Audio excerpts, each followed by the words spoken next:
धान उत्पादक शेतकऱ्यांना लवकरच धानाच्या बोनसची रक्कम ही शेतकऱ्यांच्या खात्यात वितरित होणार असल्याची माहिती समोर आलेली आहे. तर जवळपास शेतकऱ्यांना यावर्षी हेक्टरी मर्यादा वाढणार का? म्हणजे वाढणार तर शेतकऱ्यांना हेक्टरी यावर्षी धान बोनसची रक्कम किती रुपये मिळणार?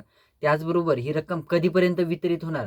आणि त्यानंतर कोणकोणत्या जिल्ह्यातील शेतकरी यासाठी पात्र ठरणार आहेत? याविषयीची सविस्तर माहिती आपण आजच्या व्हिडिओमध्ये क्लिअर करण्याचा प्रयत्न करणार आहोत. तत्पूर्वी जर चॅनलवर नवीन असेल तर चॅनलला सबस्क्राईब करा आणि समोरील बेल आयकन बटन दाबायला विसरू नका. तर नमस्कार मित्रांनो, मी राजसूर येथील स्वागत आहे कृषी युट्यूब चॅनलमध्ये. मित्रांनो, एकंदरीत बघायचं झालं तर कित्येक दिवसापासून धानाच्या बोनसची रक्कम ही शेतकरी प्रतीक्षेत आहेत. शेतकरी या धानाच्या बोनसची रक्कम आज होईल, उद्या होईल, निर्णय वगैरे वगैरे शेतकरी वाट बघून आहेत.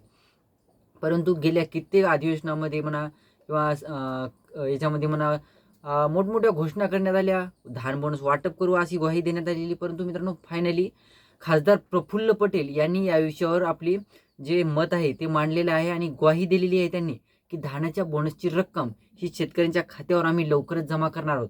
तर जवळपास बघायचं झालं तर जे शेतकरी पात्र ठरतील, आता पात्र शेतकरी कोणते ठरतात आपल्याला सर्वांना माहितीच आहे.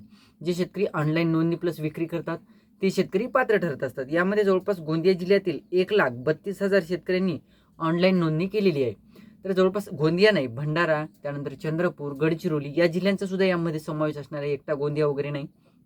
तर या अंतर्गत जवळपास जे शेतकरी आता पात्र ठरतील या शेतकऱ्यांना लवकरच धानाचा बोनस वाटप करणार असल्याची माहिती खासदार प्रफुल्ल पटेल यांनी दिलेली आहे. म्हणजे एका कार्यक्रमाच्या अंतर्गत त्यांनी बोलताना सांगितलं की बाबा आम्ही धानाच्या बोनसच्या रकमेसाठी लवकरच आता वाटपासाठी मंजुरी देणार आहोत आणि शेतकऱ्यांच्या खात्यावर हेक्टरी 20,000 रुपये.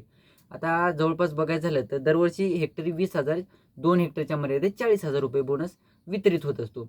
याही वर्षी त्याच पद्धतीनं धानाच्या बोनसची रक्कम ही वितरित होईल असं देखील त्यांनी सांगितलेलं आहे. म्हणजे एकंदरीत जरी शेतकऱ्यांच्या धान पिकासाठी जवळपास खर्च जास्त लागत असला तरी सुद्धा यावर्षी तरी धानाच्या बोनसची रक्कम ही हेक्टरी 20,000 रुपये वाटप होणार असं देखील त्यांनी सांगितलेलं. म्हणजे एकंदरीत बघायचं झालं तर वाढीव रक्कम तर मिळणार नाही, परंतु जी रक्कम कंटिन्यू चालू आहे 2-3 वर्षापासून तीच रक्कम शेतकऱ्यांना हेक्टरच्या मर्यादेत वितरित होईल असं देखील त्यांनी सांगितलेलं. म्हणजे एकंदरीत आता तुम्ही देखील ऑनलाईन नोंदणी प्लस विक्री केलेली असेल, मग ते आदिवासी विकास महामंडळ असो किंवा मार्केटिंग फेडरेशन असो, या दोन्ही ठिकाणी कुठेही तुमची ऑनलाईन नोंदणी प्लस विक्री झालेली असेल तर तुम्हाला आता लवकरच धानाच्या बोनसची रक्कम ही वितरित होणार असल्याची माहिती समोर आलेली आहे.